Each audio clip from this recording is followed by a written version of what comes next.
I have a confession to make. I'm a book stealer. Well, I was.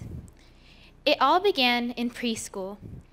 It started with a children's book about a purple dinosaur named Maya. I was addicted to reading about the adventures of this very entertaining purple dinosaur, and I also loved to connect with book characters in any way that I could. If that meant stealing books, then that's exactly what I would do. My teachers often caught me hoarding books and tried to get me to share. But I never did. I wanted the stories to be mine. Eventually, my love of reading turned into a burning desire to write. I was 4, and I'd be making up stories about princesses, fairies, dragons, animals, whatever came to mind. I wrote about the same things that other authors wrote about in the books I was reading, both the books that I stole and the books that I actually owned. I wrote a great deal about fantasy characters, but I never really thought to write about myself. I just didn't feel the need to. After all, other things seemed much more interesting. Most of the time, I simply played with my friends in the schoolyard, whereas characters in books hunted down thieves and rode dragons. At the time, I considered reading and writing to be simply outlets for creativity and companionship.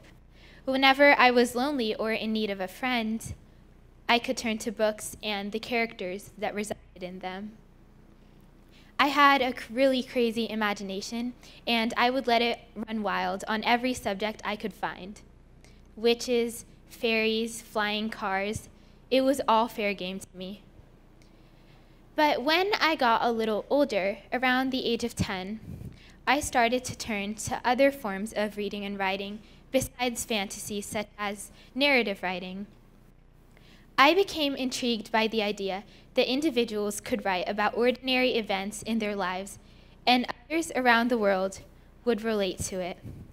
So I started finding moments to write about in my life, events that occurred to me, arbitrary things that stressed me out in school and during everyday living.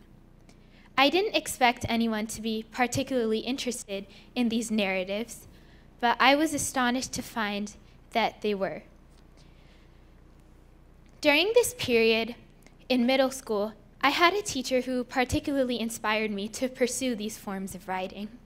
One of his first assignments to us that I remember was to write a memoir about some interesting or entertaining event that happened to us in childhood. And I decided to write about something that happened during elementary school, in first grade, actually. My friends and I decided to host a first grade fashion show in the middle of the street. Imagine a bunch of first graders with mascara smeared across their faces, strutting across the crosswalk like catwalk models. My teacher found the story hilarious and, to my intense mortification, made me present it to the class. I was certain that they would all fall asleep at their desks, but surprisingly, they didn't. So, encouraged, I started to find more moments to write about. I wrote about school, about competitions, about science fairs. I found ways to make mundane events funny. Like, you might think science fairs are boring, but I had stories about science experiments gone wrong. Ketchup volcanoes exploding all over judges' expensive suits, that wasn't fun. Earthworms escaping from compost piles, that was a debacle. My classmates started to like my tales, and soon we were all exchanging stories. My teachers assured me that regardless of how ordinary I might find my own experiences to be, others could certainly relate to them. So I started to find more and more things to write about, and by the time I finished middle school, I had actually written 3 novels about 200 pages each. Not all of them were about me, but all of them concerned me in some way or involved me. I had main characters that shared characteristics with me, or protagonists that went through similar things that I had experienced. Whereas previously I had thought of writing as simply an amusing pastime or something to entertain myself with, now I started to realize that it was more than that. It was a necessity. I needed to write in order to express my feelings as an outlet and to share my impression of the world with others. People would ask me why I wrote so much. Why would a 12-year-old spend her nights writing novels? It took me years to formulate an accurate response. But eventually, I figured out why. I wrote because I was full of stories and it would be detrimental not to share them. We all have voices, thoughts, feelings, stories, experiences. We are all a unique part of the music that comprises our world, and no two of our voices are ever the same. Writing is unique because it's permanent. Individuals throughout history who made amazing discoveries, Einstein on general relativity, Newton on the laws of physics, we wouldn't know anything about their discoveries if they hadn't taken the time to make them permanent through telling their stories. But for some reason, most of us don't take time out of our lives to write. We say, oh, we'll graduate high school, we'll graduate college, we'll get a degree, we'll get a good job, maybe we'll even retire, and then maybe after that, we'll have something interesting to write about by then. But by then, wouldn't it be too late? Some of us are hesitant to write because we think our lives aren't interesting enough.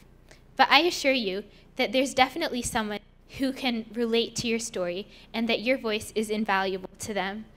Some of us are hesitant to write because we think we're not good at it. But literature is diverse, and it has room for all our voices. We don't place enough emphasis on the importance of narrative writing or personal writing. We assume that social media suffices as a documentary of our lives. Like, what's the latest Twitter character limit? I think like 280 characters.